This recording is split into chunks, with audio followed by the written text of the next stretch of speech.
The movie is it's an original story about the book. And how this story came into your heart? How was the creation process? Well, it started with a real desire to pay tribute to the book and pay tribute to the experience that we have with the book.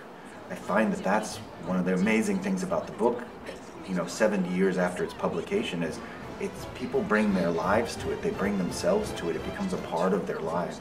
So that was what I wanted the movie to be about how the book can affect us and about how it creates these relationships and bonds between us.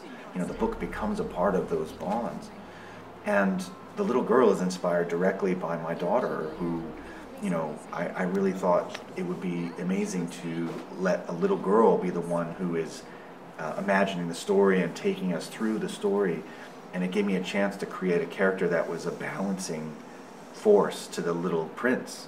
A little girl, a little prince, and I thought it was a perfect character to bring on a journey of understanding the book and understanding the messages of the book. O que menino estava fazendo no deserto? E até onde eu sei, não tem vida em outro planeta. O asteroide B-612. Why have you choose to keep all the little phrases, the thing that is written in the movie, it's in French? Why have you choose that? It was really important for us to maintain a connection to the French origin of the story and of the author. Saint-Exupéry actually wrote the book while he was living in the U.S. and it was published for the first time in the U.S. before even the French publication. So it's very much known as a French book, and especially in the U.S. it's really seen as a French book. But there are places in the world like Japan where they think it's Japanese. It's a part of the culture there. So it was a way for us to preserve not only the French heritage, but a way to create a storybook universe that I wanted to create that felt like it had a connection to French culture. Also, I wanted the handwriting of the aviator to look very much like Saint-Exupéry's handwriting. So we hired actually an artist, a forger, like a forger artist to recreate his handwriting. And tell me a little bit your story with the little prince, how you fell in love with him. Well, I knew of the book because my wife, back 25 years ago when we were just dating in college, she would actually quote the book in letters to me, and we had a long distance relationship and we had to be apart, and she would say, whatever's essential is invisible to the eye. She actually gave me her copy of the book, and so that was the first time I actually read the book and experienced the story, and it had a profound effect on me. And it created a very strong link in our relationship. So the book has been very special to me because now, 25 years later, we're married, we have 2 children, and it's really been an incredible experience to have that book be a part of our lives. It's very quotable. The book. So there's any quote that marked you a lot and you take that for your life? Well, many. I mean, I think the main quote that stays with me and I think is the heart of the movie and the real core idea that we're building the whole movie around is, it is only with the heart that one can see rightly. What is essential is invisible to the eye. That to me was what I wanted the movie to revolve around. But there's another very important quote in the book where the aviator says, "I don't want my story to be taken lightly." And that I thought was very important because he wants to tell this story, and I thought that was a great way to launch into this. What if he's never told the story, and what if he needs to find someone who will hear the story and understand it? So, and I also love the introduction, the dedication.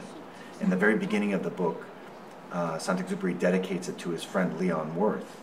And that's where the amazing quote comes from, where it says, all grown-ups were once children, though few of them remember it. And I think that right there says it all. You are the E o Pequeno Príncipe gostava muito do pôr do sol. Were you afraid to ruin the book? Absolutely. Every day for the last 5.5 years, I've been nothing but terrified of this moment right now where people were going to judge the work and judge it, possibly harshly because, the book is so special to so many people. And I initially said no. I said it's impossible. We can't we can't be what everybody imagines. We can't be everything that the book is. And that was why I decided really the way to do it was to pay tribute to the book by paying tribute to that emotional experience. So that's what really the movie is about. And I hope that if someone has a different interpretation of the book, that they'll see her interpretation, the little girl's interpretation, as you would see a friend's interpretation. So that's what I'm hoping people will be surprised, but in a good way, and find that this is a new way to celebrate the book, talk about the book, and create discussions about the book. In The Little Prince, you have stop motion moments. Yeah. And how it was to create this stop motion? What is everything? The material, the idea? Well, I knew, to me, stop motion would be the right technique. I didn't know exactly how we were going to do it, and I hired a very good friend of mine, his name's Jamie Colleary, as the creative director of the stop motion, and he really came up with how that would look and feel, and along with his designer, his production designer, Alex Uhas, who designed the characters, they really developed the look and feel, and I credit Jamie really with coming up with a take that was not only inspired by the original book, but very much a poetic interpretation, because everything's made out of paper. And it's very challenging to work this way, but he came up with a plan with his team and with his amazing artists that worked really hard to try to pay tribute to the paper that the book is written on. You know, everything's made out of paper. And it's really, I'm so thrilled with how that material came out.